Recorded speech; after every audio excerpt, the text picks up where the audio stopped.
Hello and welcome to the Startups of London podcast. I'm your host Ozan and the founder of Startups of London. Today I'm joined by Alexis Kingsbury, co-founder of AirManual, which is the value proposition is move faster with clear processes, enroll onboarding. I'm fascinated to find more about the business, but also about Alexis himself, because he has been working with entrepreneurs for a while, and I think we have a lot in common. Welcome to our chat. Thank you very much. It's great to be here. Amazing. So, can you perhaps do a helicopter view to your experience, so people get an understanding of your past, your background, as well as what AirManual does today? Sure. So, the last 25 years in a nutshell. Got it. I was under 30 seconds. Yeah. So I was always an entrepreneurial kid, starting up various little businesses, but was never able to scale them, even while learning management science at university. I became a management consultant, working with really large companies like AstraZeneca, Honda, BP, and so on. I learned that the way to do it is through people and processes. And so then I left and started my own businesses. My first software business was SpiderGap.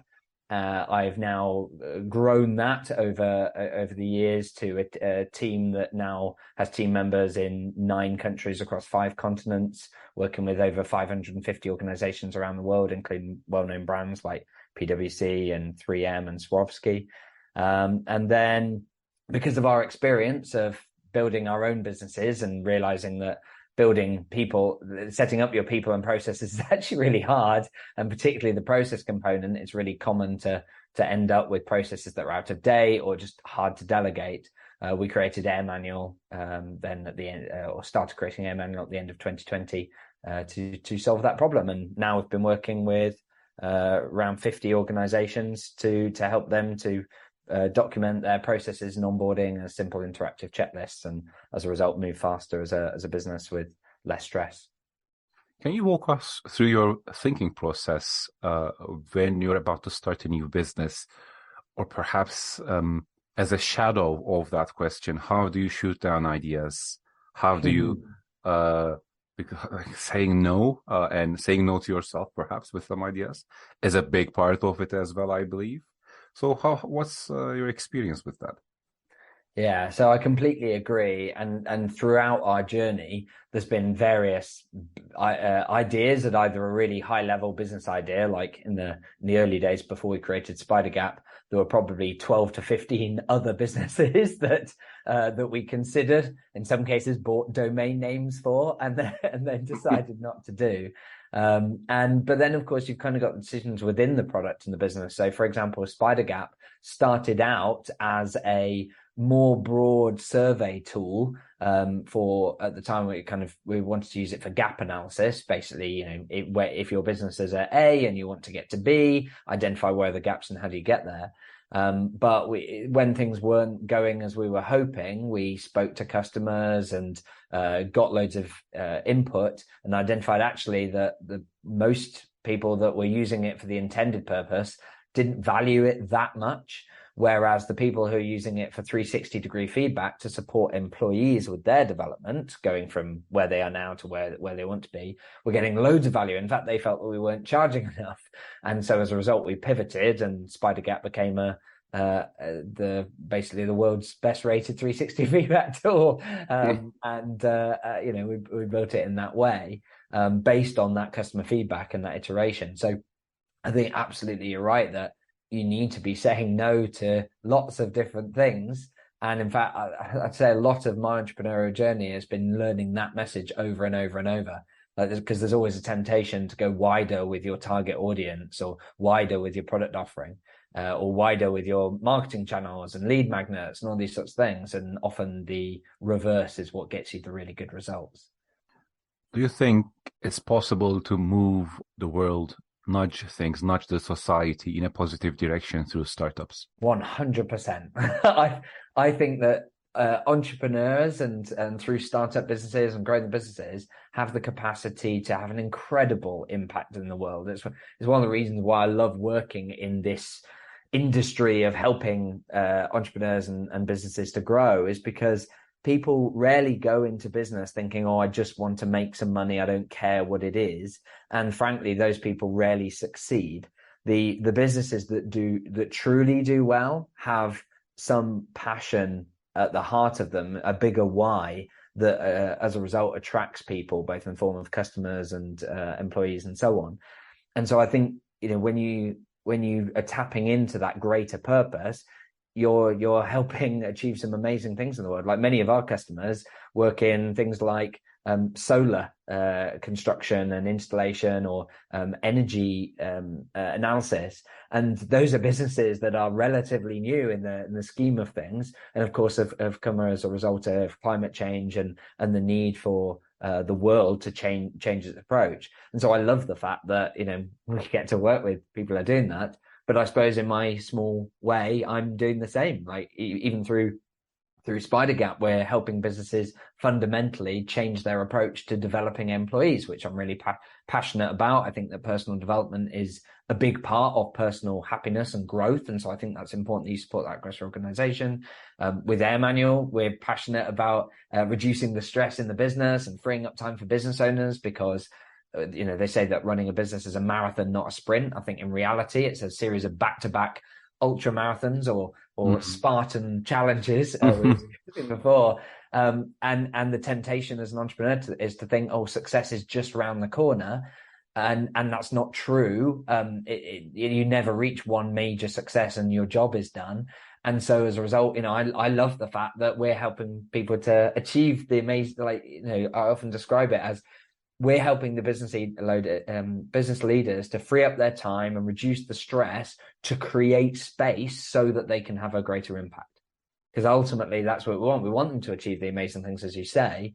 But to do so, you can't be always chasing the next thing and just thinking, oh, success is around the corner. It's fine to work 7 days a week. It's fine to feel completely overwhelmed and nearly at burnout, because if I can just get to this next milestone, I'll get there. And so, yeah, that's kind of my passion, is helping people to be able to have those great impacts and so on, while still having a really happy, fulfilling life. So yeah, 100%. I think that balance, I think, is incredibly important, and it's a difficult balance to get right, especially if you're not tenured or perhaps weathered as an entrepreneur. But going back to the Spartan or the marathon, we were just having a chat for our listeners out there before our podcast started about my affinity and fondness of ancient Greek and Roman times, and I think they got some of the things right. Especially, I really like the idea. This will sound like totally out of the scope of this conversation, but bear with me because it is not. These ancient gods, right? They were actually more representations of the difficulties of life and perhaps aspirational figures rather than mythical creatures. If we go back to history and do a bit of a research, it turns out like people, if we were living at that time, we would not take it so literally. Okay, there's a god of something, there's another god of something, and they're living in a mountain up there. But there are more representations and almost analogies of the challenges that we face in life. And with that idea, I think if entrepreneurship appeared in the way it does today, back in those times, or if people who lived in those times were perhaps thinking about the world today, I think we would definitely have a god of the market. What do you think about that, Alexis? Like, does that hold water? The god of market, as an entrepreneur, you find out a lot of your success or failure comes down to what the demand in the market is.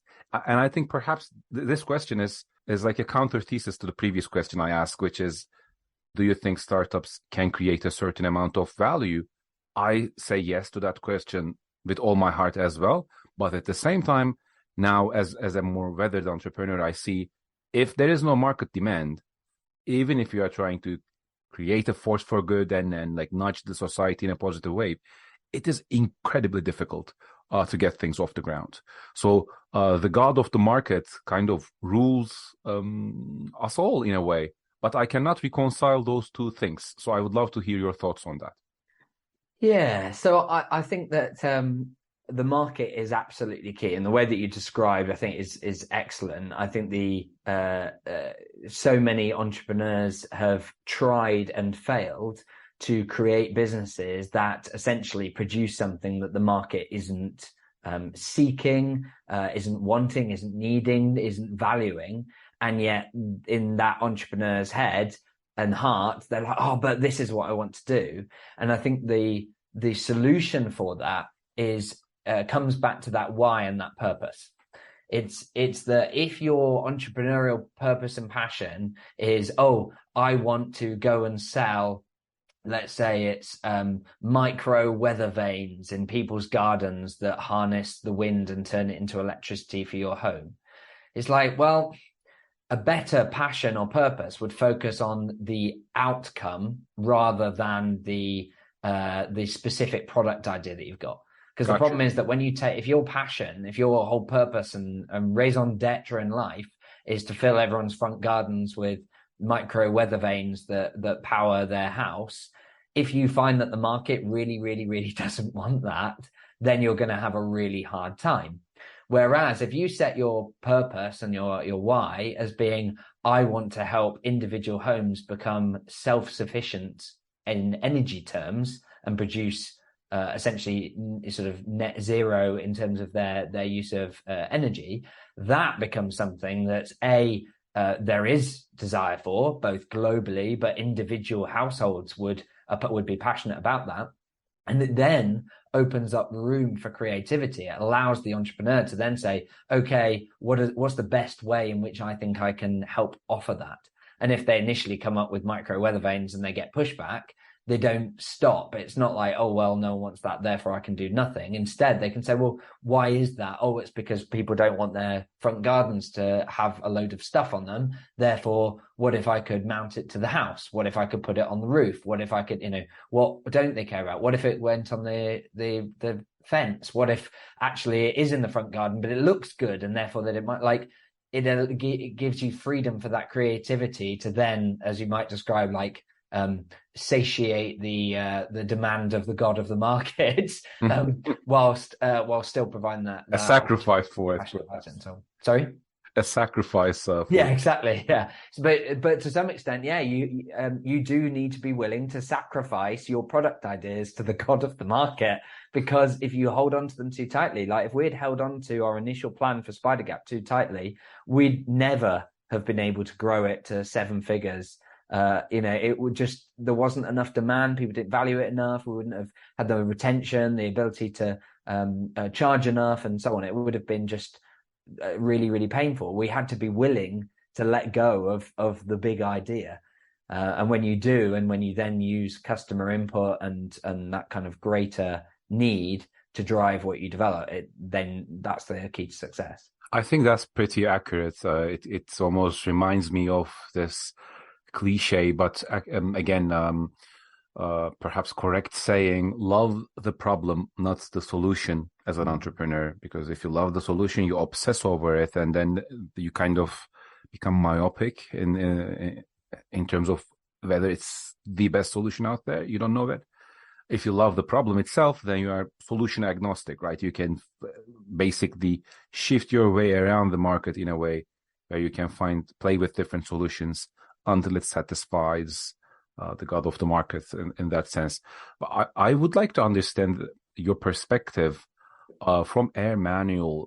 Being a co-founder, it's been going on for almost 2 years now. Correct me if I'm wrong.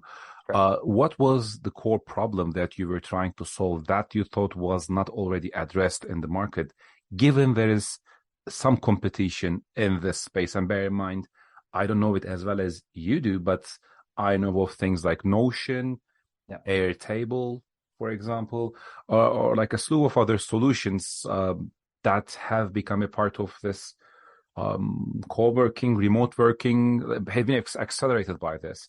So especially thinking in the competitive landscape as well, what was the problem that you thought went unaddressed, and what is AirManual trying to do to solve that? Fantastic. Well, I think, to use what you're describing before around, love the problem, not the product or the solution. Yeah. But then we probably then add to that, and then enjoy the process or enjoy the journey. that's always been a core value for us. One of our core values is enjoy the journey, because I fundamentally believe, like as mentioned before, there isn't some magical success moment around the corner that solves all of your problems forever. Business is a continual game of adjusting and adapting and new, more interesting, bigger, higher value problems that you have to solve. It's a little bit like if you initially in the business, you have a problem called, I haven't got any customers. You start generating some demand and you generate some customers, but now you've got to deliver. So your new problem is, right, I've got to serve these customers. And so you start doing that. And then you say, oh, I've got a new problem called, I need more customers. and to some extent, balance business is just going in between those things. Now, over the course of us growing our businesses, one of the things that we've found really tough is being able to, on a consistent basis, free up your time as a business leader, delegate effectively, reduce the risk and the stress in the business resulting from drop balls and mistakes and constantly having to answer the same questions and so on. We've also found that when you're bringing in team members, it can derail you and the whole business for months at a time, which means that you then hold back from hiring. And I've been through these experiences. I've made these mistakes. You know, I remember the first time I hired someone who had done £1 million in revenue in a similar software product the year before. I brought them into Spider Gap thinking this will drive huge amount of demand. This will be fantastic. I didn't give them the guidance, the processes, the training, the onboarding that nowadays I would. And I partly because I thought, well, they're the expert. I'm not going to be the best salesperson. They are. So I'll let them define what they need. And, you know, you wait a few weeks and then you wait a few months and then you start going, well, not only is he not on track to deliver 1 million, he's not even getting the results I was getting. And I had a small amount of time compared to the salesperson. And so what I realized through that and many other mistakes that I've made is that this stuff isn't easy or obvious or immediately successful, and that it's incredibly painful when it goes wrong. It costs, you know, many tens, even hundreds of thousands of pounds each time you've got failed hires. It caused, you know, it nearly, that and other examples nearly broke myself and my co-founder multiple times as we were growing the business, both mentally, like, okay, yeah, you know, get to the point where I'm basically done with the business. It's just too hard. But also financially, you get to a point when you nearly have to pull the plug on the whole thing. We had to make staff redundancies, including friends, which is really painful. But also with our relationships with our significant others, you know, we were working so many hours that at one point, my partner, who, you know, at the time was my girlfriend, was planning on chucking me out, you know, like, you can no longer live here. And I only found out through a friend that was the case. And as a result, made major changes in the way that we were working, which fortunately, happy ending when, you know, happily married, 10 years, got 2 wonderful children.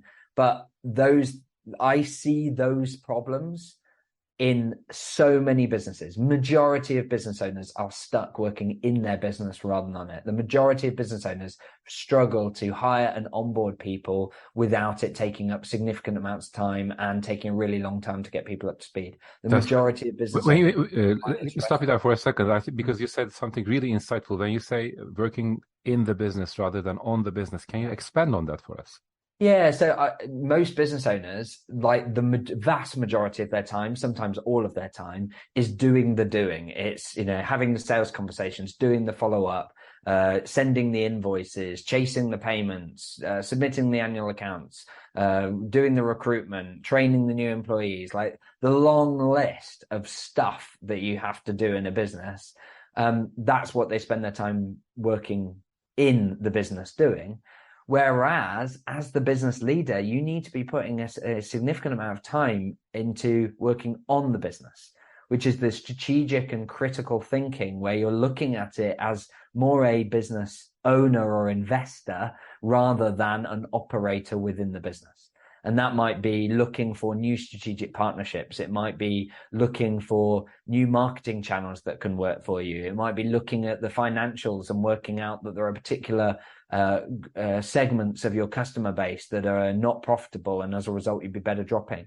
Like strategic thinking that fundamentally can change the results in the business, whether it's increasing your profit, significantly scaling your revenue, or some other massive benefit to the business to allow you to achieve your results. Like, you need to be spending that time there, but most people can't. I love this. It's so succinct, but it makes a lot of sense. But it's difficult in reality. At the same time, you're like a jack of all trades as a founder, especially when you're getting started. So it is difficult to delegate. And I've spoken with some other consultants, and I've definitely heard this bit of wisdom myself. Set yourself an aspirational hourly rate. Anything that below that, you delegate. And that's kind of how you work on it. But firstly, it's difficult to delegate. Like that in itself is a skill to onboard the people, right? And I think that's where AirManual comes in to a large extent. Correct me if I'm wrong. And at the other end, you also need to have enough funds and enough time to be able to do that, because it's also costly to be able to grow the business. And momentum is everything in that sense. What do you think about that aspect of it? Especially sometimes you have 6 months to get things done, and if you don't move fast enough in that period of time, then it gets increasingly difficult. It's like going up a hill with a certain momentum, certain speed, certain velocity that you have to bring into things. But that is also very difficult when you have to delegate everything. That's like a particularly special challenge, I think. Yeah, I love that. There's so many gems in what you just said.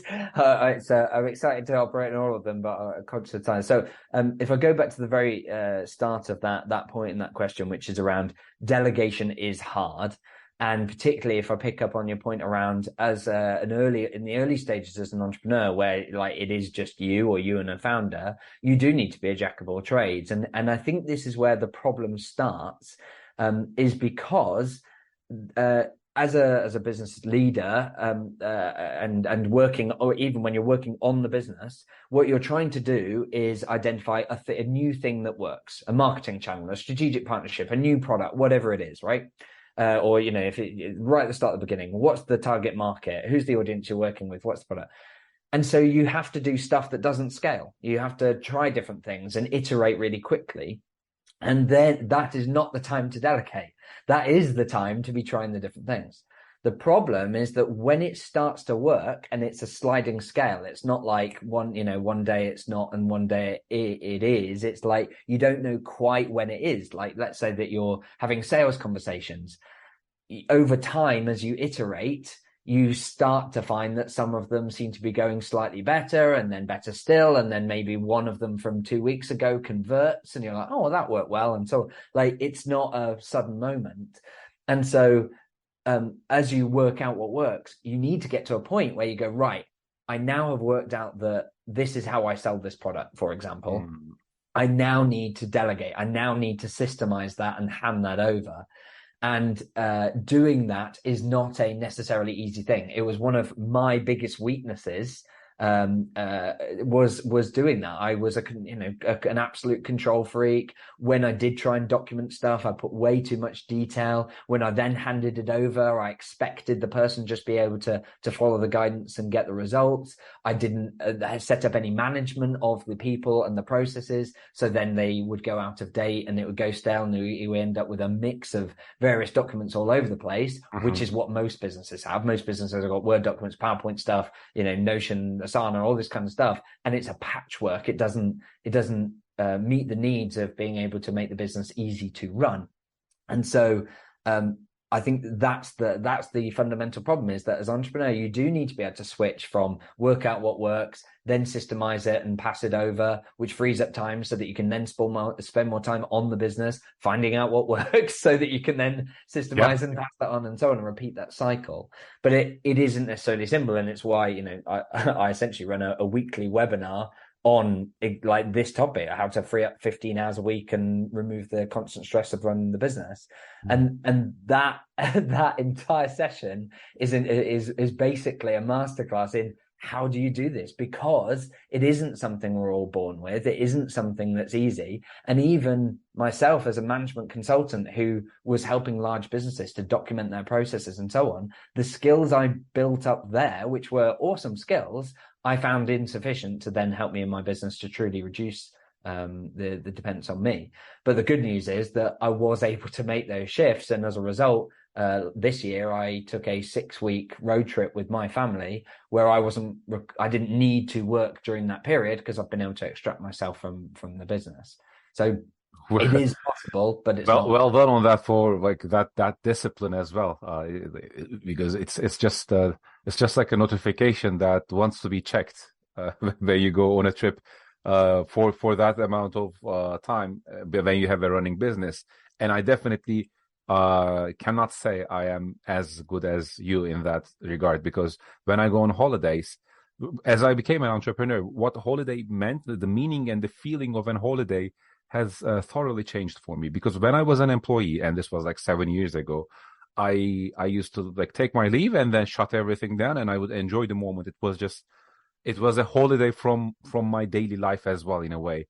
But now, as an entrepreneur, over the last 6-7 years, perhaps this is something that I need to personally grow and learn better skills in. But it's really difficult to shut things down because things are going on in the background, and it takes incredible self-discipline as well to be able to not focus on them. How do you do that?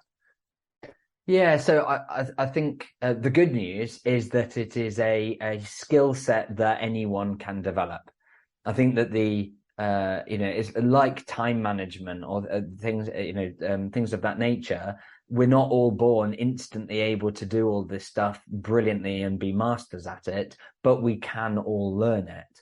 And so the way that we've done it is arguably the slow way, which is reading lots and lots and lots of books, iterating, making mistakes, learning from those mistakes, and so on. And so for myself and my co-founder, I'd say that journey has probably cost us about £250,000 and about 5 years. Mm-hmm. Whereas the nice thing is that we're essentially distilling that kind of learning and I've been sharing it through fantastic interviews like the one that you're doing right now. We also do some LinkedIn lives, and have created a podcast at destressyourbusiness.com, which basically covers the sorts of things that you need to do. So whether for example, like what level of detail should you document things at? How do you break down the tasks that you've got into individual roles that are much easier to delegate? When you're passing over a task to someone else, how do you do that in a way that means that they're likely to be successful and not make questions and keep coming back to you with mistakes and things? Or how do you make sure that content doesn't go out of date once you've documented stuff? Like all of those things are challenges that at some point we've faced in our business and had to solve. And, we're basically now helping businesses to do it through, as you mentioned before, through AirManual as a software application, which is kind of designed to take all the friction out of it. But fundamentally, sometimes I talk to our customers about like, this is what AirManual can do, and this is how you use it. And often the answer, often the reflection that you kind of get back is, I get it. It's like, it's not even just about implementing the tool. What you're really implementing is a change in your culture. It's like a process culture or continuous improvement culture. And the tool is just there to remove the friction that gets in the way of doing that. Yeah. And I think that's the key. Is it's about it's about changing your business into one that doesn't stress. It doesn't, have overwhelming lack of clarity on what needs to be done and when and by who. And instead you have a business that's really well structured and systemized, and as a result can run without you day to day. Because otherwise, it's a really painful journey, and it doesn't need to be. I'm afraid we've ran out of time. This was an insightful chat. I have one final question for you. What is the next big milestone for the company now? The next big milestone for AirManual specifically is for us to get to a point where we've helped 1,000 business owners to free up their time, reduce the mistakes, get onboarding self-service and faster and so on. Like, I am so passionate about helping entrepreneurs that are in so much pain to do this. I would love to increase the scale at which we operate. At the moment, and so that would represent a 10 to 20x increase in what we've done at the moment. But we've got to a point now where we know the model through which we can deliver the value. We know that 3 hours spent with us can translate into 15 hours a week freed up ongoing for a business leader. And we've kind of got various other ways we could do it. So that's kind of the big stage for us. So we're doing a lot to get out there and share the messages and share some of the stories, because I think one of the biggest challenges for entrepreneurs is even believing this is possible. Like it's, when you're stuck in the business, it's very difficult to even see how might I get out of this? How do I avoid working 7 days a week, or how do I avoid being constantly required in the business? It's very hard to see a way out. And yet we've got loads of examples where we've been doing exactly that. Thank you for your insightful comments. I've thoroughly enjoyed our chat. Thanks, Alexis. Me too. It's been an absolute pleasure. Thank you.